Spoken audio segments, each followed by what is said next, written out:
Imagine uma outra civilização, numa galáxia distante, num mundo completamente diferente. Como seria a matemática lá? Será que usaria os mesmos conceitos que os nossos? Será que a matemática existiria sem os humanos? São questões que ocupam matemáticos e filósofos há milhares de anos. Eu sou Laís Alegrete, da BBC News Brasil, e nesse vídeo a gente discute: a matemática é parte da natureza ou uma criação humana? Não se surpreenda se você mudar de opinião mais de uma vez enquanto assiste esse vídeo. Antes, é preciso definir a matemática. Vou começar de modo simples, contando as pétalas dessa flor. 1, 2, 3, 4, 5. 2 pétalas caem. 1, 2. Essas 2 pétalas já não são mais parte da flor, mas nem o número 5, nem o número 2 deixam de existir como conceito. O que muda é a linguagem ou signo usado para se referir a eles, 5, 5, ou outras formas de escrever o 5, por exemplo. É porque os números representam a ideia abstrata de quantificar, seja as pétalas de uma flor, dedos na mão ou dinheiro. Eles nos ajudam a abstrair pedacinhos do mundo de forma que possamos manipulá-lo, entendê-lo e interpretá-lo.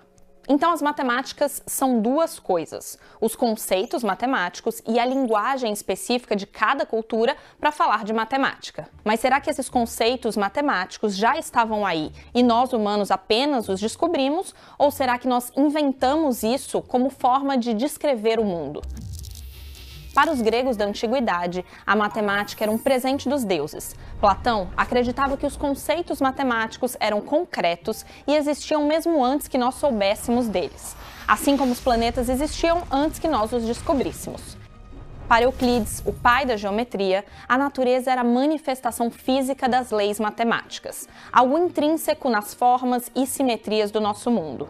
O astrônomo e filósofo italiano Galileu Galilei acreditava que a matemática era o alfabeto com que Deus tinha escrito o universo. Para eles, os conceitos matemáticos e as relações matemáticas já estavam aí. Com muita observação, pudemos usar os números como um instrumento para medir as simetrias dentro do caos e encontrar padrões. Um exemplo famoso disso: o matemático italiano Leonardo de Pisa expressou em números o crescimento de uma população perfeita e imaginária de coelhos no que ficaria famosa como a sequência de Fibonacci.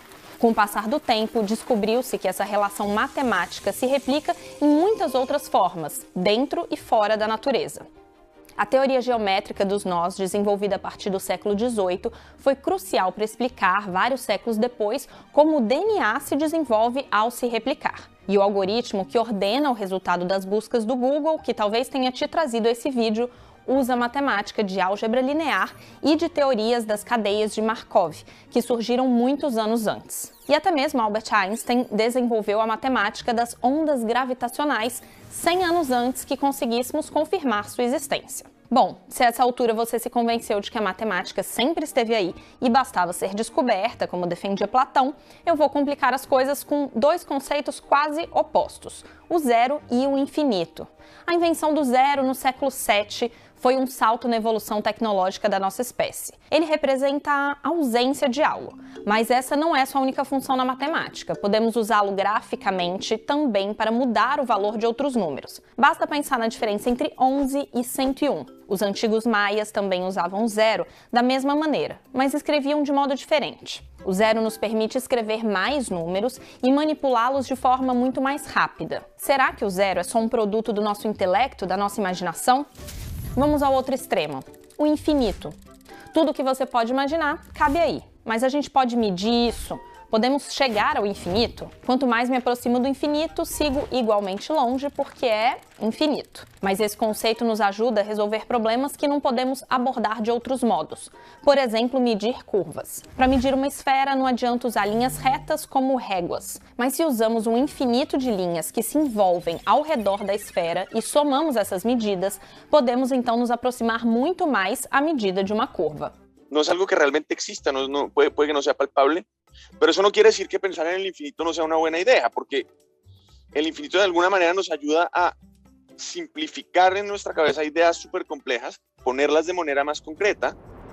O movimento dos satélites e o mercado financeiro estão baseados em conceitos que usam o infinito.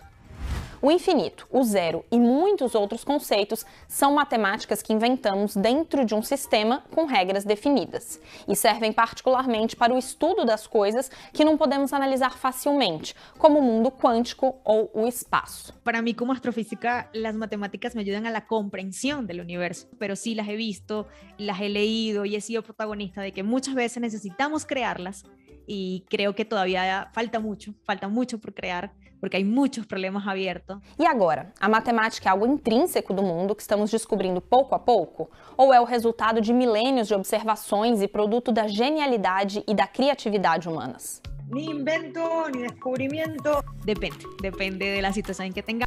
No es una pregunta tan blanco y negra como uno quisiera. Pero de todas maneras la pregunta es fascinante y vale la pena preguntarse, porque tiene que ver con la aventura humana de pensar. Porque yo creo que el ser humano tiene deseos infinitos e possibilidades finitas.